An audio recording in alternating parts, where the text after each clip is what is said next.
Най-скъпият модел бизнес е производството.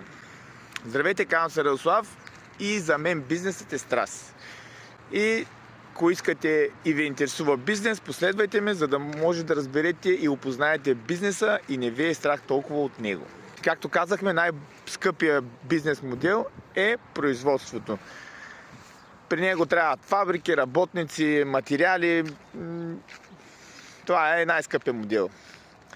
После имате услуги. Да започнеш услуги не е трудно, иска някаква първоначална инвестиция, но както аз направих, като започвах фирмата ми за климатици, с парите наберих клиента, с половината пари, които ми даде за услугата, си купих инструмента, отидах, сложих му климатика и оттам нататък вече имате инструмент. Третия да си продавач, в някои случаи изисква наличието на капитал, за да може да купите всичкото производство. В някои случаи не, но повечето компании изискват някакъв минимум, някаква минимална покупка. Единственият модел, бизнес, който може да започнете без никаква инвестиция, е посредничеството.